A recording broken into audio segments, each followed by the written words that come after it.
بسم اللہ الرحمن الرحیم ناظرین، پروگرام کرنٹ افیئر کے ساتھ آپ کا میزبان سید آصف علی حمدانی حاضر خدمت۔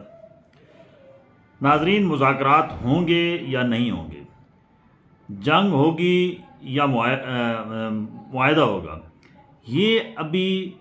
گزشتہ 24 گھنٹوں سے ابھی یہ ساری کشمکش جو ہے وہ جاری ہے، اور اس کشمکش میں سب سے زیادہ جو متاثر ہو رہے ہیں وہ جڑواں شہروں کے لاکھوں کی تعداد میں شہری ہو رہے ہیں، کیونکہ غیر ملکی وفود کا جو آمد کا متوقع ہے، یعنی ایران کا جو اعلیٰ سطحی وفد ہے اور امریکہ کا، وہ ابھی تک اسلام آباد نہیں پہنچے ہیں۔ البتہ امریکہ کے بہت سارے 7 سے 10 کے درمیان طیارے جو ہیں وہ کل مختلف وہ سیکیورٹی کے لوگ اور جو ان کی ایک ایڈوانس کہتے ہیں ٹیم جو ہے وہ پہنچ چکی ہے اسلام آباد۔ کل بھی نور خان ایئر بیس جو ہے وہ سارا دن اور اس کے گرد و نواح میں کرفیو کا سامان تھا، روٹ لگا رہا اور ہزاروں کی تعداد میں لوگ جو ہے وہ سڑکوں پہ رلتے رہے، اور آج بھی سیم صورتحال رہی، جبکہ ایران کا یہ موقف ہے کہ جب تک وہ امریکہ ناکہ بندی ختم نہیں کرے گا آبنائے ہرمز میں، اس وقت تک ہم جو ہے وہ اسلام آباد مذاکرات میں نہیں بیٹھیں گے۔ اور ان کا یہ موقف اصولی ہے، کیونکہ صدر ٹرمپ جس طریقے سے بڑھ کے مارتے ہیں اور جس طریقے سے وہ دھمکیاں دیتے ہیں اور جس طریقے سے وہ بدماشی کے ساتھ ہر گھنٹے کے بعد وہ ایک سٹیٹمنٹ جاری کرتے ہیں، یہ کوئی بھی جہاں پہ تنازع ہو دوسرا فریق اس قسم کے ماحول میں بیٹھ کے وہ مذاکرات یا امن کی بات نہیں کر سکتا۔ حکومت پاکستان خصوصی طور پہ ہمارے آرمی چیف کل سے انہوں نے جو ہے وہ سفارتی سطح پہ دوبارہ بڑی تیزی کے ساتھ جو ہے وہ رابطے رکھے ہوئی ہیں۔ انہوں نے کل جو ہے وہ امریکن صدر ٹرمپ کو بھی کال کی اور ان کو سمجھایا کہ آپ کو کچھ لچک دکھانی ہوگی، کیونکہ ایران کا موقف ہے کہ پہلے ناکہ بندی ختم کریں آبنائے ہرمز میں، پھر جو ہے ہم مذاکرات میں آئیں گے۔ جو ٹیم پہلے مذاکرات میں تھی، جے ڈی وینس جو ان کا نائب صدر ہے، انہی کی قیادت میں جو ہے وہ آج رات تک متوقع ہے کہ اعلیٰ سطحی جو وفد ہے وہ اسلام آباد پہنچ جائے گا۔ دوسری جانب ایران کا ابھی تک کوئی کنفرم نہیں ہو رہا ہے، کیونکہ ایرانی جو حکومت کے ترجمان ہیں وہ بار بار کہہ رہے ہیں کہ یہ جو امن معاہدہ ہے یہ امریکہ کی زیادہ ضرورت ہے بنسبت ہماری، اور اگر امریکہ نے دوبارہ ہم پہ جنگ مسلط کرنے کی کوشش کی تو اس سے کہیں زیادہ ہم اس کو جو ہے وہ جواب دیں گے سختی کے ساتھ، اور امریکہ اور اسرائیل کا جو بھی منصوبہ ہے اس کو ہم کسی صورت جو ہے وہ کامیاب نہیں ہونے دیں گے۔ ایک اطلاعات ہیں کہ ایک جہاز جو ہے وہ آبنائے ہرمز میں جو امریکہ نے اپنی کسٹڈی میں لیا ہے، اس کے اوپر صدر ٹرمپ جو ہے وہ ایک عجیب و غریب تبصرہ کر رہے ہیں۔ وہ کہہ رہے ہیں کہ یہ جہاز جو ہے بحری جہاز یہ چین کی طرف سے آیا ہے، اور اس کے اندر کچھ ایسے چیزیں ہیں جو وہ کہتے ہیں کہ ہم بیان نہیں کر سکتے۔ اس وقت وہ امریکہ کے قبضے میں ہے، اور اس کے اوپر بھی وہ جو ہے وہ ڈونلڈ ٹرمپ جو ہے وہ بلیک میل کر رہے ہیں ایران کو کہ جی آپ آبنائے ہرمز جو ہے وہ کھول دیں، اور ہم ناکہ بندی جو ہے وہ جب تک مذاکرات اسلام آباد کی کامیاب نہیں ہو جاتے ہم ناکہ بندی نہیں کھولیں گے۔ عالمی سطح پہ جو اتحادی ممالک ہیں یورپی یونین کے، وہ ایک ایک کر کے وہ سارے صدر ٹرمپ کو چھوڑ چکے ہیں، اور وہ کہتے ہیں یہ پاگل انسان ہے اور اس نے پوری دنیا کا جو امن ہے وہ خطرے میں ڈال دیا ہے، اور یہ ایک سٹیٹمنٹ ایک ٹائم پہ دے کے پھر اسی کی نفی کر رہا ہوتا ہے تھوڑی دیر کے بعد۔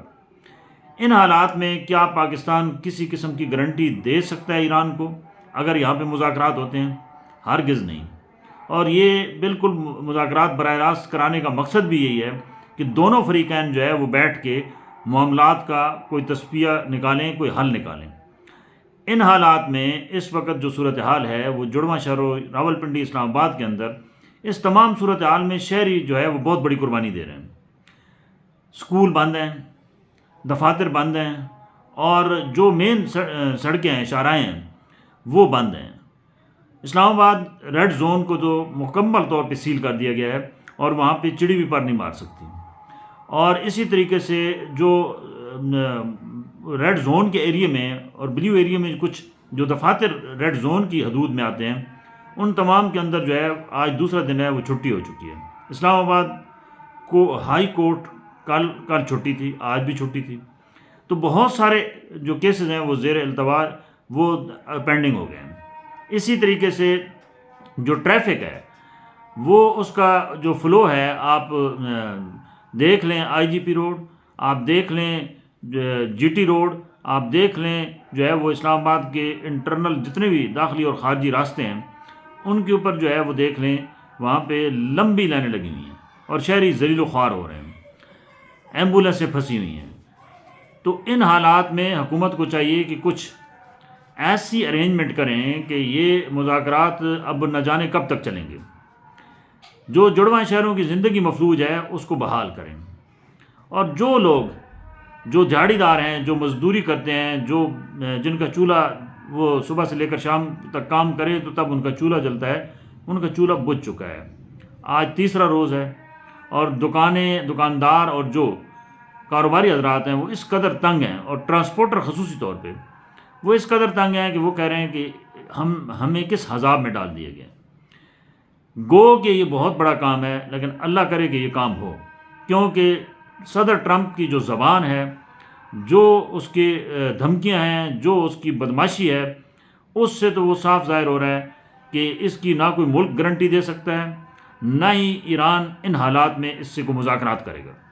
تاہم یہ امید ظاہر کی جا رہی ہے کہ پاکستان کی جو قیادت ہے اس نے قائل کر لیا ہے، اور ایرانی وفد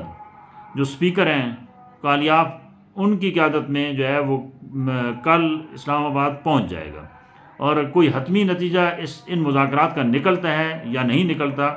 یہ بات کل ٹیبل پہ بیٹھنے کے بعد ہی جو ہے اس کا کوئی کنفرم ہوگا۔ تاہم وہ جو صدر ٹرمپ ہیں وہ دھمکی دے رہے ہیں کہ اگر مذاکرات ناکام ہوئے اور معاہدہ نہ ہوا تو ہم ایران کو پہلے سے کہیں زیادہ سخت طریقے سے اس کے اوپر حملہ آور ہوں گے، اور وہاں پہ ہم جو ہے اس جنگ کو پہلے کی نسبت کئی گنا زیادہ بڑے جنگ کی صورت میں لڑیں گے۔ اور انہوں نے یہ بھی کہا ہے کہ یہ جو وقفہ ہے 2 ہفتے کا، اس دوران ہماری فوج جو ہے وہ دوبارہ فریش ہو چکی ہے، اور ہم نے پہلے سے کہیں زیادہ جو ہماری اس جنگ کے اندر خامیاں تھیں وہ دور کر لی ہیں، اور اس وقفے سے وہ کہہ رہے ہیں کہ ہم نے پورا فائدہ اٹھایا۔ اب یہ دیکھیں، یہ بھی جو ایران کے تحفظات ہیں اس میں یہ بھی تحفظ ہے کہ یہ جان بوجھ کے یہ مذاکرات کی آڑ میں امریکہ کوئی بڑی گیم نہ کر دے، یہ بھی ان کے تحفظات میں شامل ہے، اور اس کے لیے ذہنی طور پہ ایران کی قیادت جو ہے وہ بالکل تیار ہے۔ ان کو پتہ ہے کہ یہ صدر ٹرمپ کی کوئی بات بھی جو ہے وہ پائیدار نہیں ہوتی، اور نہ ہی وہ سچ پہ مبنی ہوتی ہے۔ اس نے جتنا اپنے اقتدار ابھی وہ چلا رہا ہے وہ جھوٹ پہ مبنی ہے، وہ کیا سرائیوں پہ مبنی ہے، وہ دھمکیوں پہ مبنی ہے، اور وہ صرف اور صرف خطے کے اندر جو ہے وہ امن کو نقصان پہنچا رہا ہے، معیشت کو نقصان پہنچا رہا ہے، اور یہ نقصان کس کا ہو رہا ہے؟ تمام اسلامی ممالک کا ہو رہا ہے۔ لہٰذا اسلامی ممالک کو سوچنا چاہیے کہ وہ امریکہ جیسے بدقماش دوست کی نسبت کوئی اچھا ایک دشمن رکھ لیں، کیونکہ یہ یہود و نصارہ آپ کے کبھی دوست نہیں ہو سکتے۔ بہت شکریہ۔